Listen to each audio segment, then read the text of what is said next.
नमस्कार दोस्तों। देखिए दोस्तों, एक पेपर है रीट एसएसटी 2022। ये आपका फुल लेंथ पेपर है। जिस प्रकार से एग्ज़ाम में आपके पेपर आएगा अकॉर्डिंग टू सिलेबस, उसी तरह से ये पेपर आपके लिए बनाया गया है और बिल्कुल न्यू पेपर है, नए सिलेबस के अकॉर्डिंग है। इसमें टोटल 60 क्वेश्चन पूछे जाएंगे, जिसमें 50 क्वेश्चन आपके जीके के होंगे और लास्ट में जो 10 क्वेश्चन होते हैं 51 to 60 तक का जो होता है क्रम, उसके अंदर जो क्वेश्चन होंगे वो आपके शिक्षा शास्त्रीय मुद्दों से संबंधित होंगे। जो 2 यूनिट है लास्ट की, 5-5 प्रश्न, उनसे 51 to 55 तक यूनिट नंबर 11 और 12 में 56 to 60 तक। तो चलिए दोस्तों शुरू करते हैं। ये पेपर बहुत ही बेहतरीन हो सकता है आपके लिए और इसमें आप कोशिश करना कि यार 40 के आसपास आपका स्कोर कम से कम रहना चाहिए आज की डेट तक। तो देखते हैं आप कितना स्कोर करते हैं, लास्ट में एक बार ज़रूर बताइएगा। तो पहला जो क्वेश्चन है दोस्तों अपने पास में ये है, किसके अनुसार सिंधु घाटी सभ्यता के जनक द्रविड़ थे। सिंधु घाटी सभ्यता के जनक जो थे वो द्रविड़ कहलाए। तो किसके अनुसार, ये है दोस्तों राखलदास बनर्जी। नंबर 1 ऑप्शन यहाँ पे हमारा राइट आंसर होगा। इसके अलावा एक व्यक्ति और है, जॉन मार्शल। उन्होंने भी यही बात कही है कि सिंधु घाटी सभ्यता के निर्माता द्रविड़ इसके जनक माने जाते हैं। इसका रीज़न इन्होंने ये बताया क्योंकि सिंधु घाटी का जब विकास हुआ था ना, तब द्रविड़ भाषा बोलने वाले लोग यहाँ पे रहते थे। काल में विद्यार्थी होते थे। तो क्या आंसर होगा इस प्रश्न में हमारा? तो देखिए दोस्तों, ऋग्वेद काल के अंदर है ना, यहाँ पे हमारा आंसर होगा ए और बी। ऑप्शन नंबर ग्रहवासी और अंतेवासी। तीसरा ऑप्शन हमारा इसमें हो जाएगा। ऋग्वेद का जो 7वां मंडल है ना, वहाँ पे इस बात का उल्लेख किया गया है और विद्यार्थी के रूप में ब्रह्मचारी का उल्लेख किया गया है 10वें मंडल के अंदर। ठीक है, नेक्स्ट प्रश्न देखिए। प्रसिद्ध जैन शिक्षक स्थूलभद्र का जन्म कहाँ पे हुआ था? तो दोस्तों ये जो जन्म हुआ था स्थूलभद्र का, यह हुआ था आपका राजगृह के अंदर। तीसरा ऑप्शन इसमें राइट आंसर हो जाएगा। स्थूलभद्र के बारे में मैंने आपको एक टॉपिक ये जो पढ़ाया था थ्योरी के अंदर, तो उसमें ये भी बताया था कि ये जो जैन शिक्षक स्थूलभद्र थे, इन्होंने महावीर स्वामी की मृत्यु के बाद में पाटलिपुत्र के अंदर जो जैन धर्म की प्रथम संगीति आयोजित हुई थी ना, उसकी अध्यक्षता भी इन्होंने करी थी, है ना। आगे देखते हैं, शिशुनाग वंश का अंतिम शासक कौन था?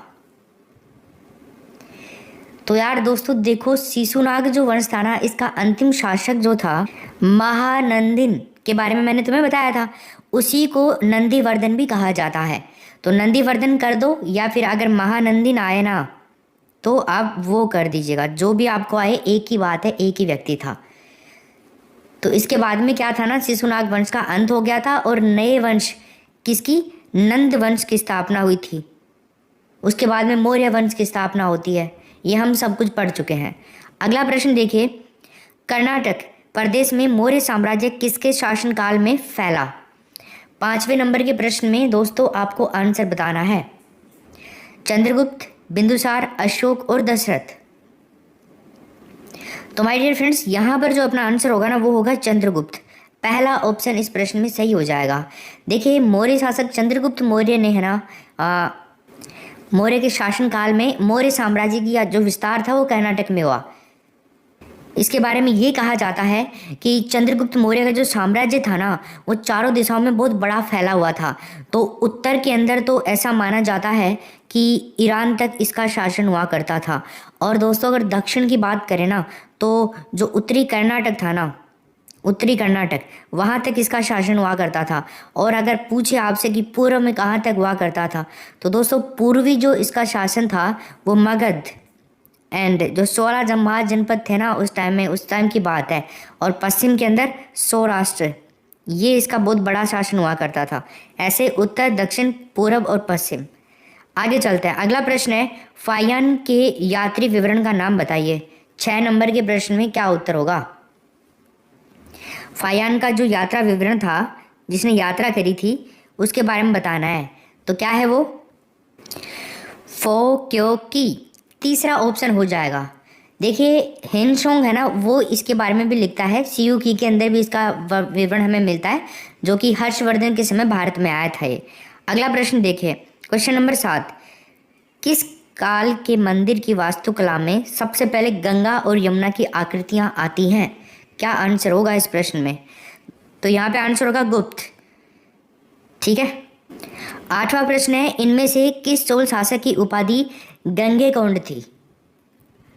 कौन सा चोल शासक था वो? दोस्तों उसका नाम था राजेंद्र प्रथम। बी ऑप्शन हमारा इसमें सही आंसर होगा। इसने क्या है ना, बंगाल के एक शासक थे महिपाल। कौन थे? महिपाल।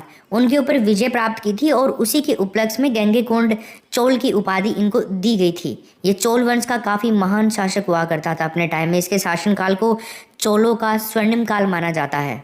इसने गंगेकोंड चोलपुरम का एक मंदिर था, उसका निर्माण करवाया था, जिसके अंदर विश्व प्रसिद्ध एक नटराज है, उनकी मूर्ति स्थापित करवाई गई, पूरे वर्ल्ड में फेमस है। आगे देखिए, निम्नलिखित में से किस सूफी संत ने भारत को धरती का स्वर्ग कहा है?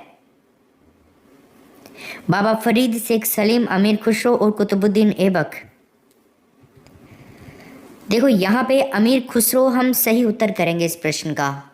अमीर खुसरो ने है ना दिल्ली के 6 सुल्तानों का शासनकाल देखा है भाई। 6 सुल्तानों का शासनकाल पूछ रहे तो बता देना, उस कवि का नाम अमीर खुसरो ही था।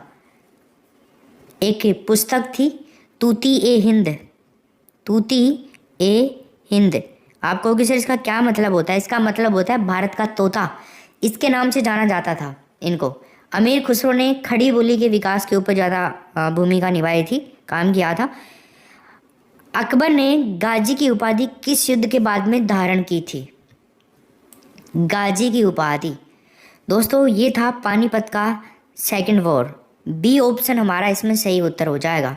पानीपत का द्वितीय युद्ध अकबर और हेमू के मध्य हुआ था दोस्तों। ये हेमू के बीच में कब हुआ था मैं आपको बता दूं, 5 नवंबर 1556 के अंदर हुआ था ये। और अकबर ने हेमू को पराजित किया था और गाजी की उपाधि धारण की थी। अगला प्रश्न देखिए, अब्दुल कादिर बदायूनी ने हल्दी घाटी का युद्ध का वर्णन किस पुस्तक में किया था? 11 नंबर के प्रश्न में दोस्तों आपको करना है आंसर, जल्दी कर दो। बेहतरीन प्रश्न है आज के। इसमें आंसर होगा मुंतखाब उल तवारिख। नंबर 1 ऑप्शन हो जाएगा इसमें। ठीक है।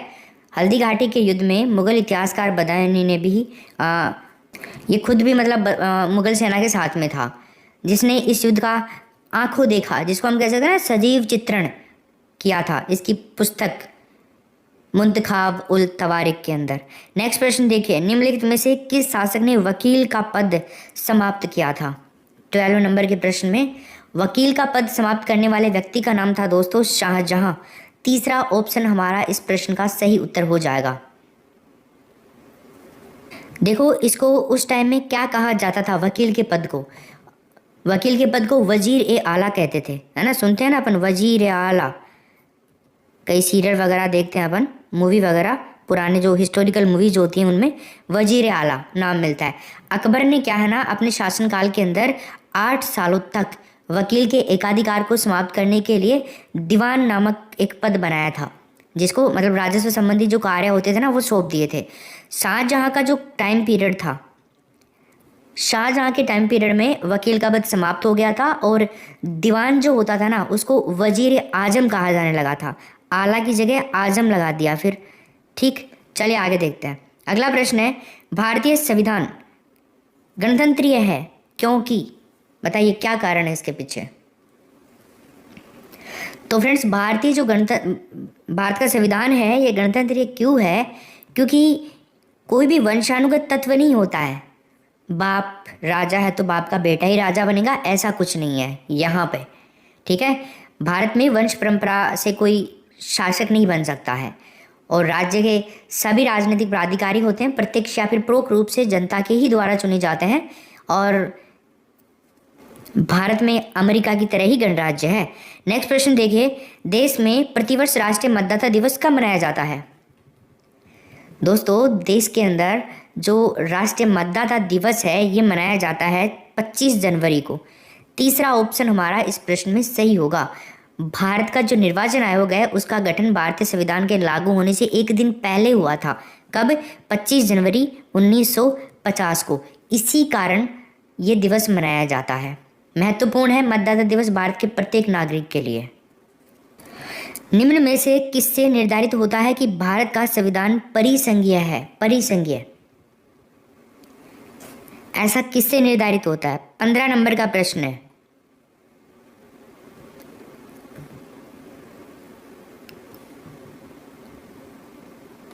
ऐसा होता है दोस्तों केंद्र एवं राज्य के बीच शक्तियों का विभाजन। ऑप्शन नंबर तीसरा हो जाएगा हमारा, ठीक है ना। समझते हैं हम इस बात को सब। अगला प्रश्न देखिए, संविधान द्वारा प्रदत्त नागरिकता के संबंध में संसद ने एक व्यापक नागरिकता अधिनियम कब बनाया था? 16 नंबर के प्रश्न में। तो मेरे दोस्तों ये जो व्यापक नागरिकता अधिनियम है ये बनाया गया था 1955 के अंदर। तीसरा ऑप्शन हो जाएगा। इसमें क्या है ना, इस अधिनियम के तहत भारत की नागरिकता प्राप्त की जा सकती है। अब इसके लिए कुछ इम्पोर्टेंट बातें थी जिनसे भारत की नागरिकता प्राप्त की जा सकती है। अच्छा, कौन कौन सी थी? एक तो जन्म के द्वारा, भारत में आप जन्म ले रहे हैं तो आप भारत की नागरिकता ले सकते हो। एक वंश परंपरा के द्वारा, है ना। इसके अलावा पंजीकरण आप करवा करके भी कर सकते हो, ठीक है। इसके अलावा देशीयकरण, इसके लिए कुछ टाइम लिमिट्स होती हैं, और एक भूमि विस्तार के द्वारा। ऐसा करके आप कर सकते हो, तो तीसरा ऑप्शन हो जाएगा। अगला प्रश्न देखिए, संविधान शब्द का प्रयोग सबसे पहले किसके द्वारा किया गया था? 17 नंबर के प्रश्न में जरा आंसर बताइए मेरे को। संविधान जो शब्द है इसका प्रयोग सबसे पहले किसके द्वारा किया गया था? K M. Munshi, Henry Maine, Bhimrao Ambedkar, Pandit Jawaharlal Nehru. तो यार दोस्तों देखो, यहाँ पर अपना जो आंसर होगा ना वो होगा हेनरी मैन। बी ऑप्शन हमारा इस प्रश्न का सही उत्तर हो जाएगा, ठीक। ब्रिटिश नागरिक थे ये, इन्होंने किया था। अगला प्रश्न देखिए, निम्न में से भारत का राष्ट्रपति किसकी नियुक्ति नहीं करता है? भारत का राष्ट्रपति उपराष्ट्रपति, प्रधानमंत्री, राज्यपाल और मुख्य निर्वाचन आयुक्त। देखो यहाँ पे प्रधानमंत्री की करता है, राज्यपाल की करता है और मुख्य निर्वाचन आयुक्त की भी करता है, बट उपराष्ट्रपति की नियुक्ति नहीं करता है भारत का प्रेसिडेंट। भारत का जो प्रेसिडेंट है वो नहीं करता है वो इस प्रेसिडेंट की नियुक्ति, ठीक है ना। देखो उपराष्ट्रपति का भी चुनाव एक निर्वाचक मंडल के द्वारा होता है जैसे राष्ट्रपति का होता है। आनुपातिक प्रतिनिधित्व की एकल संक्रमणीय गुप्त मतदान पद्धति के द्वारा, जिसके अंदर संसद के अंदर लोकसभा एंड राज्यसभा के जो सदस्य होते हैं ना, चाहे वो मनोनीत हो चाहे वो निर्वाचित हो, सभी सदस्य भाग लेते हैं उपराष्ट्रपति के चुनाव में। और जो वोटिंग की गई होती है ना, कुल वोटिंग मतलब कुल डाले हुए मतों के जो वैध मत होते हैं उनका 1/6 मत ना मिलने पर उपराष्ट्रपति की जो बोलते हैं ना जमानत जब्त होना, वो हो जाती है। बट ऐसा होता नहीं है, आखिरकार कई केसेस में हो भी जाता है। और यहाँ पे अगर हम बात करें ना प्रेसिडेंट के चुनाव में कौन भाग लेते हैं, देखो उपराष्ट्रपति के चुनाव में है ना मनोनीत और निर्वाचित दोनों भाग लेते हैं, राज्यसभा और लोकसभा के केवल। लेकिन राष्ट्रपति में थोड़ा फंडा अलग है। राष्ट्रपति का चुनाव जब हो रहा है तो लोकसभा, राज्यसभा, सभी राज्यों की विधानसभा और दिल्ली, इसके अलावा पांडिचेरी, जिसको हम पुदुचेरी बोल सकते हैं, ठीक है, इनके केवल और केवल निर्वाचित सदस्य, दोस्तों निर्वाचित का ध्यान रखना है, ठीक। चलिए आगे देखते हैं। नेक्स्ट प्रश्न है, प्रधानमंत्री कौन बनता है? बताइए 19 नंबर के प्रश्न में। तो फ्रेंड्स प्रधानमंत्री जो है ना ये बनते हैं लोकसभा के बहुमत दल के नेता, ठीक है, कोई ज़्यादा बड़ी बारी बात नहीं है इसमें। लोकसभा के महासचिव की नियुक्ति कौन करता है? लोकसभा के जो महासचिव होते हैं इनकी नियुक्ति दोस्तों लोकसभा अध्यक्ष, लोकसभा स्पीकर करते हैं। नेक्स्ट, निम्न में से कौन सा प्रधानमंत्री भारत रत्न से सम्मानित है? पंडित जवाहरलाल नेहरू, लाल बहादुर शास्त्री, इंदिरा गांधी, उपरोक्त सभी। तो उपरोक्त सभी ही हैं दोस्तों, इसमें डी ऑप्शन हो जाएगा। अच्छा, अगर इसके अलावा आपको कोई ऑप्शन मिल जाए तो फिर हम क्या करेंगे? तो फ्रेंड्स एक तो आपको करना है राजीव गांधी, राजीव गांधी को भी भारत रत्न मिला हुआ है। इसके अलावा एक प्रधानमंत्री हुए हैं मोरारजी देसाई, इनको भी दोस्तों मिला हुआ है भारत रत्न। और एक गुलजारी लाल नंदा का अगर आपने नाम सुना है, गुलजारी लाल नंदा, इनको भी भारत रत्न मिला हुआ है। इनके अलावा दोस्तों अटल बिहारी वाजपेयी जी को भी मिला हुआ है? भारत रत्न। ठीक है, चलिए आगे चलते हैं। 22, बलवंत राय मेहता समिति की सिफारिशों को कब स्वीकार कर लिया गया? बताइए क्या आंसर होगा इसमें, राइट आंसर। तो दोस्तों यहाँ पर ना आंसर होगा 1958। ठीक है, बलवंत राय मेहता समिति के द्वारा जो सिफारिशें दी गई थी उनको जनवरी के महीने में 1958 में जो राष्ट्रीय विकास परिषद है, एन कर लीजिए, नेशनल डेवलपमेंट काउंसिल जिसको बोल सकते हैं, उनके द्वारा स्वीकार कर लिया गया था। और भारत सरकार के द्वारा सभी राज्यों को एक व्यवस्था की क्रियान्विति के लिए स्वीकृति दे दी थी। नेक्स्ट प्रश्न है, पृथ्वी पर दिन रात जिस कारण होते हैं क्या कारण है? तो माय डियर फ्रेंड्स, ये जो कारण है वो है पृथ्वी की परिभ्रमण गति के कारण। पहला ऑप्शन होगा भ्रमण गति, आपको ध्यान रखना है। पृथ्वी की परिभ्रमण गति है ना, पृथ्वी सदैव अपने अक्ष के ऊपर पश्चिम से पूर्व की ओर घूमती रहती है।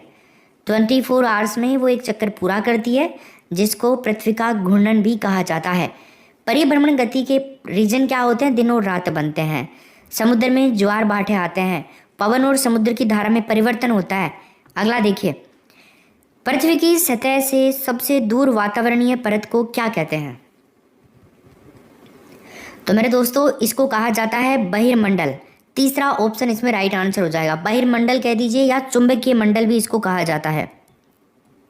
चुंबकीय मंडल ये वायुमंडल का सबसे ऊपरी भाग होता है जो पृथ्वी की सतह से सबसे दूर वातावरणीय परत है, इसे बहिर्मंडल के नाम से जाना जाता है। नेक्स्ट प्रश्न देखिए, महासागर में ज्वार भाटा की उत्पत्ति के क्या कारण है? देखिए महासागर में जो ज्वार भाटा आता है ना, तो उसकी जो उत्पत्ति होती है उसके कारण है गुरुत्वाकर्षण, अभिकेंद्रीय बल और अपकेंद्रीय बल। तो ये याद रखना, वेरी वेरी इंपॉर्टेंट प्रश्न है सारे के सारे। नेक्स्ट प्रश्न है, अधोलिखित में से कौन सा पृथ्वी के कार्बन चक्र में कार्बन डाइऑक्साइड की मात्रा को नहीं बढ़ाता है? क्या होगा प्रश्न संख्या नंबर 26 में हमारा राइट आंसर? तो मेरे दोस्तों यहाँ पे अपना आंसर होगा प्रकाश संश्लेषण, बी ऑप्शन हो जाएगा इसमें। स्थल मंडल में पौधे सूर्य के प्रकाश से संश्लेषण के द्वारा भोजन तैयार करते हैं और ऊर्जा प्राप्त करते हैं। अमरकंटक श्रेणी किस राज्य में अवस्थित है? बताइए अमरकंटक श्रेणी। तो मेरे दोस्तों अमरकंटक जो श्रेणी है ये मध्य प्रदेश के अंदर स्थित है, एमपी में। ठीक है, एक जिला है अनूपपुर, यहाँ पर। भारत के पश्चिमी तटों में ग्रीष्म ऋतु में अति उच्च वर्षा मुख्यतः किसके कारण होती है? अति उच्च वर्षा। तो फ्रेंड्स यहाँ पे आंसर क्या होगा? उष्ण कटिबंधीय अवस्थिति के कारण। पहला ऑप्शन हमारा इस प्रश्न में सही उत्तर होगा। अगला प्रश्न देखिए अब आप, निम्न में से कौन सा भारत नेपाल सहयोग परियोजना के अंतर्गत नहीं आता है? बताइए क्या उत्तर होगा इसमें? तो शारदा बांध परियोजना, टनकपुर बांध परियोजना, पंचेश्वर परियोजना और चोखा परियोजना। तो दोस्तों यहाँ पे आंसर होगा डी ऑप्शन, चोखा परियोजना। ठीक है, टनकपुर परियोजना उत्तराखंड की है। ठीक है, शारदा परियोजना की अगर हम बात करें तो शारदा जो नदी है नेपाल में इसको महाकाली के नाम से भी जाना जाता है, महाकाली। और इसके किनारे पर एक बनवासा शहर स्थित है, स्थान, जहाँ पे 120 मेगावाट की परियोजना लगी हुई है उत्तराखंड के अंदर। चलिए आगे देखते हैं। अगला प्रश्न है, इस मृदा को सिंचाई की कम आवश्यकता होती है क्योंकि वह नमी को रोक सकती है। कौन सी मृदा है वो? क्ले की मात्रा ज़्यादा होती है इसमें। तो दोस्तों यहाँ पे आंसर होगा काली, बी ऑप्शन हो जाएगा हमारा इसमें सही उत्तर। काली या लावा मृदा जिसको हम बोलते हैं, लावा मृदा भी तो बोल सकते हैं ना, इसको रेगुर मिट्टी भी बोला जाता है ना, बारीक कणों वाली मिट्टी भी बोलते हैं, नमी युक्त मिट्टी भी बोलते हैं, और इसको स्वतः जुताई वाली मिट्टी भी बोला जाता है। ठीक है ना भाई, चलो आगे देखते हैं। अगला प्रश्न है, राजस्थान का कौन सा भौगोलिक अंचल मालवा के पठार का विस्तार है? बताइए। तो दोस्तों यहाँ पे अपना आंसर क्या होगा? हाड़ौती का पठार, नंबर 1 ऑप्शन हो जाएगा भैया इसका राइट आंसर। ठीक है ना, हाड़ौती का पठार हो जाएगा इसका। इसका जो मिट्टी का रंग है वो काला ही है। मालवा के पठार का पार्ट है, कोटा, बूंदी, बारां, झालावाड़ इन जिलों में फैला हुआ है। नेक्स्ट प्रश्न देखिए, जब पुष्कर की पहाड़ी में भारी बारिश होती है तो बाढ़ कहाँ आएगी? तो दोस्तों बाढ़ आएगी अजमेर, सवाई माधोपुर, बालोतरा, सोजत, बालोतरा। तीसरा ऑप्शन होगा इसमें, अजमेर, नागौर, जोधपुर, पाली, बाड़मेर, जालोर इन जिलों में बहती है लूनी नदी, कच्छ के रण में जाकर के गिर जाती है। बाड़मेर जिले के अंदर बालोतरा तक इसका पानी मीठा रहता है, उसके बाद में क्या ना खारा हो जाता है। नेक्स्ट, गग्गर प्रदेश की मृदा बताइए। तो दोस्तों गग्गर प्रदेश की जो मृदा है ना वो है जलोढ़, जलोढ़ मिट्टी है वो। तो ऑप्शन नंबर क्या होगा अपना, पहला राइट आंसर हो जाएगा। इसी कारण क्या है ना, जो लूनी बेसिन है ना वहाँ पर भी जलोढ़ मिट्टी है, नदियों वाले क्षेत्रों में जलोढ़ मिट्टी होती है। जहाँ की जो मृदा होती है जैविक पदार्थों की कमी होती है, लवणता ज़्यादा होती है, ऐसे होता है। गढ़सीसर सरोवर कहाँ पर स्थित है? तो दोस्तों गढ़सीसर सरोवर जो है ना ये जैसलमेर जिले में है। तीसरा ऑप्शन होगा इसमें राइट आंसर। उदयपुर जिले के अंदर मानसी वाकल परियोजना है जो उदयपुर को पानी की आपूर्ति करती है। नेक्स्ट, अमृता देवी मृगवन कहाँ है? अमृता देवी मृगवन, हम सभी इसके बारे में जानकार हैं, खिजड़ली हो जाएगा तीसरा ऑप्शन। पेड़ों को बचाने के लिए विश्नोइयों ने अपनी जान की बाजी लगा दी थी, जोधपुर के अंदर अपने प्राण न्यौछावर कर दिए थे उन्होंने खिजड़ली के अंदर। 363 लोग। इसी कारण राजस्थान में वन विकास के लिए अमृता देवी स्मृति पुरस्कार दिया जाता है। नेक्स्ट, भारतीय इतिहास में 7वीं से 12वीं सदी तक के काल को किस नाम से जाना जाता है? 36 नंबर के प्रश्न में दोस्तों आंसर बताइए क्या होगा? तो दोस्तों यहाँ पे आंसर होगा राजपूत काल कहलाता है ये, ठीक है। 7वीं से 12वीं का टाइम जो है ये राजपूत काल कहलाता है। सबसे पहले किस लेख में गुर्जर जाति का उल्लेख मिलता है? 37 नंबर के प्रश्न में क्या उत्तर होगा बताइए? गुर्जर जाति का उल्लेख, तो फ्रेंड्स वो है एलोहे प्रशस्ति, पहला ऑप्शन होगा इसमें राइट आंसर, एलोहे प्रशस्ति के अंदर। इसके अंदर क्या है ना, यात्रियों ने गुर्जरों को जुर्ज भी कहा है, जुर्ज। अल मसूदी जो थे उन्होंने भी इनके बारे में स्टेटमेंट दिया है। उन्होंने कहा है प्रतिहारों को अल गुर्जर, गुर्जर का अपभ्रंश रूप, और प्रतिहार राजा को कहा था बोरा। चलिए, किस चौहान शासक ने अजमेर को सबसे पहले राजधानी बनाया था? तो दोस्तों वो चौहान शासक था अजयराज, पहला ऑप्शन होगा हमारा इस प्रश्न में सही आंसर। गोपीनाथ शर्मा जो है ना, डॉक्टर गोपीनाथ शर्मा एक इतिहासकार हुए हैं राजस्थान में काफ़ी अच्छे, उनके काफ़ी स्टेटमेंट है हर चीज़ को लेकर के और काफ़ी ऑथेंटिक बातें भी इन्होंने करी हैं। तो डॉक्टर गोपीनाथ शर्मा ने है ना अजयराज के शासनकाल को चौहानों के साम्राज्य के निर्माण का काल माना है, तो ध्यान रखना इस बात का। अगला प्रश्न देखिए, सालिम सिंह की हवेली किस शासक के काल में बनवाई गई थी? सालिम सिंह की हवेली कौन से शासक के शासनकाल में बनवाई गई थी? महारावल गद सिंह, पहला ऑप्शन होगा इसमें सही उत्तर अपना। महारावल गद सिंह के दीवान थे सालिम सिंह, उन्होंने 9 मंजिल की हवेली बनवाई थी, जिसमें 7 मंजिल पत्थर की और 8वीं जो मंजिल थी और 9वीं मंजिल शीश महल यानी कि लकड़ी की बनी हुई है वो। 8वीं मंजिल को रंग महल कहा जाता है और 9वीं मंजिल को शीश महल कहा जाता है। चलो अगला प्रश्न देखते हैं, रूपाजी और कृपाजी धाकड़ का संबंध किस किसान आंदोलन से है? तो दोस्तों रूपाजी और कृपाजी धाकड़ की बात करते हैं तो यहाँ आएगा बेंगू किसान आंदोलन, डी ऑप्शन। ट्रेंच कमीशन शिकायतों की जांच के लिए बेंगू आया था और ट्रेंच के निर्माण के ऊपर कई बातें भी चली थी, लेकिन फिर जब ट्रेंच ने डिसीजन दिया ना, निर्णय दिया विचार विमर्श करने के लिए, एक डेट थी 13 जुलाई 1923 को गोविंदपुरा गांव के अंदर सभी किसानों को बुलाया गया। एक सभा थी ये, मतलब अहिंसक सभा थी, इसमें ये डिसीजन हो चुका था पहले ही कि भाई यहाँ पे कोई हिंसा नहीं होनी चाहिए, ठीक है, किसानों के द्वारा बुलाई गई थी ये, और काफ़ी ज़्यादा संख्या में यहाँ पे लोग भी आए थे। लेकिन जो मिस्टर फ्रेंच था ना, उसके आदेश पर यहाँ पे लाठीचार्ज कर दिया गया था और गोलियां चला दी गई थी, जिसके अंदर रूपाजी और कृपाजी नामक 2 किसान शहीद हो गए थे। अगला प्रश्न देखिए, बठनेर किला स्थित है, कहाँ पर है बठनेर का किला? तो दोस्तों यहाँ पे आंसर होगा हनुमानगढ़, पहला ऑप्शन होगा इसमें। गग्गर नदी के मुहाने पर बना हुआ था, एक भाटी शासक थे भूपत, उनके द्वारा इसका निर्माण करवाया गया था। राजस्थान की प्राचीन दुर्ग भी है ये, और राजस्थान की जो उत्तरी सीमा है ना, उत्तरी सीमा, तो उत्तरी सीमा का प्रहरी भी कहा जाता है इसे। उत्तरी सीमा का प्रहरी कौन सा दुर्ग है? तो यही है।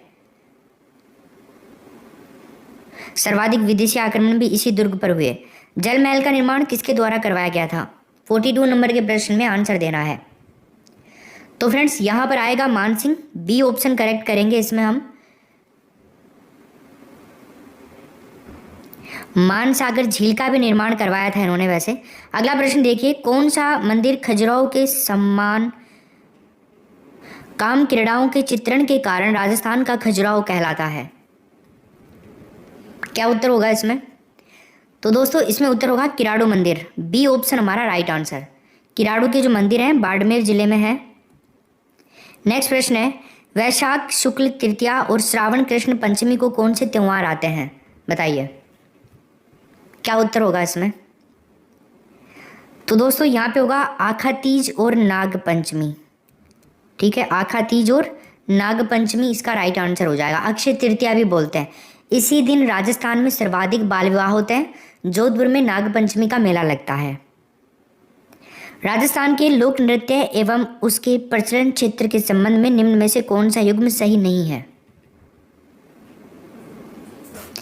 गीदड़ नृत्य शेखावाटी, ढोल नृत्य जालोर, बम रशिया बीकानेर, डांडिया नृत्य मारवाड़।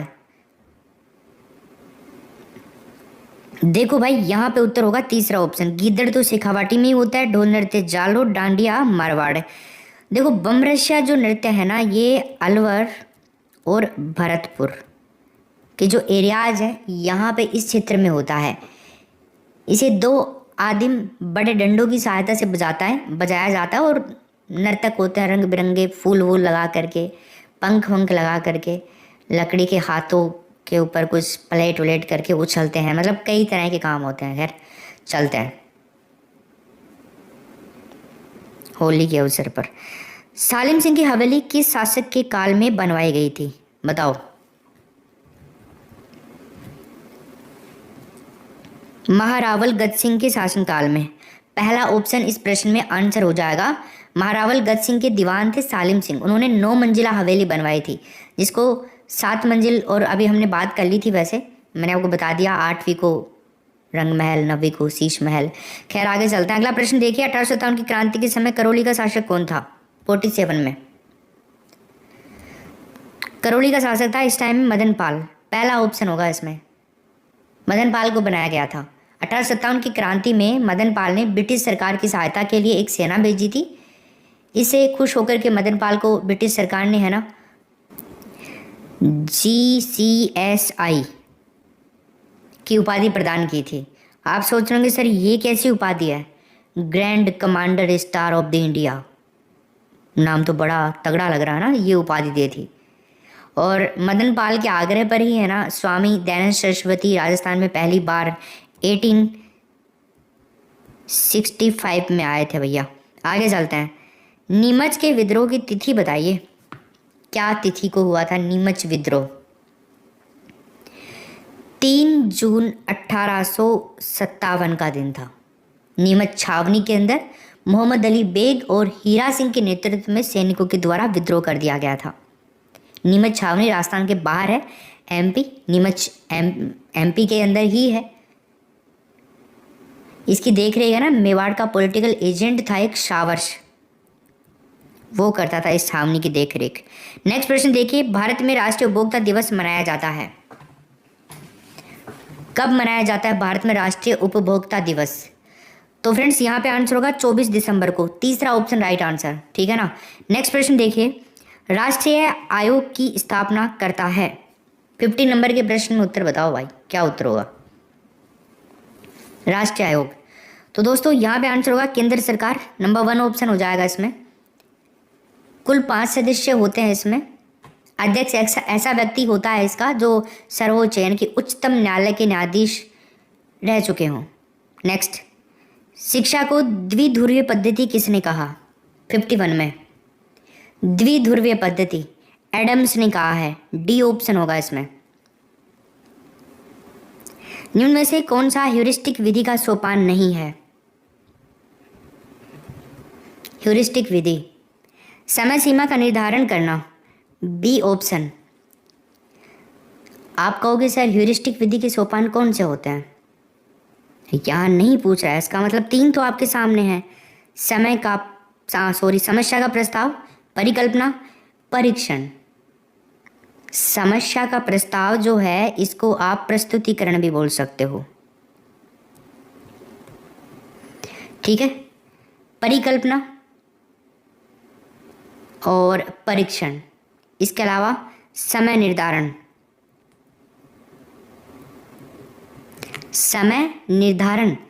तत्वों का निरीक्षण, ये होते हैं। नेक्स्ट प्रश्न, खोज विधि या अनुसंधान विधि के नाम से किस विधि को जाना जाता है? बताओ। 53 में क्या उत्तर होगा? तो गाइज यहाँ पे आंसर होगा ह्यूरिस्टिक विधि को जाना जाता है, बी ऑप्शन हो जाएगा इसमें। हर्बर्ट स्पेंसर है ना, उनके अनुसार बालकों को कम से कम बोलना चाहिए और अधिक से अधिक खोजने के लिए प्रेरित करना चाहिए। निम्न में से कौन सी विधि शिक्षक केंद्रित विधि है? बताइए। 54 में शिक्षक केंद्रित विधि कौन सी है इनमें? तो गाइस उस विधि का नाम है व्याख्यान विधि है वो, तीसरा ऑप्शन होगा इसमें। नेक्स्ट, व्यूह रचना बड़ी सेना के कार्यों तथा उसकी क्रियाओं की योजना तथा निर्देशन देने की कला या विज्ञान है। यह परिभाषा किसके द्वारा दी गई? तो दोस्तों ये परिभाषा दी थी एनसाइक्लोपीडिया द्वारा, एनसाइक्लोपीडिया, डी ऑप्शन होगा इसमें। नेक्स्ट, निम्नलिखित में से श्रव्य दृश्य सामग्री का उदाहरण कौन सा है? श्रव्य, सुने भी और देखे भी, ऐसी कोई जिसमें दोनों काम होते हों, कौन सी सामग्री है वो है टेलीविजन। भैया तीसरा ऑप्शन हमारा इस प्रश्न में राइट आंसर हो जाएगा, ठीक है। नेक्स्ट प्रश्न देखते हैं, अनुदेशनात्मक तकनीकी में अधिगम को सुविधाजनक बनाने हेतु सम्मिलित की जाती है। बताइए 57 में क्या उत्तर होगा? विधियाँ, प्रविधियाँ, शिक्षण सहायक सामग्री, उपरोक्त सभी। तो दोस्तों यहाँ पे आंसर होगा उपरोक्त सभी, डी ऑप्शन राइट आंसर, ठीक है। नेक्स्ट प्रश्न देखिए 58 में, छात्रों में मानचित्र पढ़ने से जो व्यवहारगत परिवर्तन होता है वो निम्न में से किस उद्देश्य से संबंधित है? बताइए। ज्ञानोपयोग, कौशल, ज्ञानात्मक, अवबोध। तो फ्रेंड्स यहाँ पे आंसर होगा अवबोध, डी ऑप्शन हमारा सही उत्तर हो जाएगा इसका। नेक्स्ट प्रश्न देखिए, कंप्यूटर के मुख्य कार्य क्या हैं? बताइए। कंप्यूटर के मुख्य कार्य,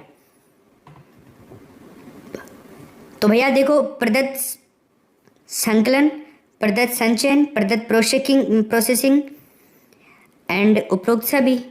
तो ये विशेषताएं होती हैं, गति, तीव्रता, परिशुद्धता, स्वचलन, कार्य की एकरूपता, संभरण, गोपनीयता। आगे देखिए, कंप्यूटर वायरस है 60 नंबर के प्रश्न में। सॉफ्टवेयर, हार्डवेयर, बैकअप प्रोग्राम्स या फिर इनमें से कोई नहीं। सॉफ्टवेयर है, पहला ऑप्शन होगा इसमें। प्रोग्राम वायरसेस जो होते हैं ना, ये फाइल को प्रभावित करते हैं। कंप्यूटर की जो फाइल्स होती है ना, उनके ऊपर इफेक्ट डालते हैं। तो ये दोस्तों आपके 60 क्वेश्चंस का पेपर था, पूरा कंप्लीट एसएसटी का कंप्लीट आपके सिलेबस पे बेस्ड पेपर था। उम्मीद है आपको बढ़िया लगा होगा। अगर आप बाद में आए हैं क्लास के अंदर लेट, तो इस पूरी क्लास को जरूर देखिएगा। बहुत इंपॉर्टेंट प्रश्न इसमें आपको करवाए गए हैं, शानदार मॉडल पेपर है। कितने प्रश्न आपके यहाँ पे सही हुए हैं एक बार जरूर बताना।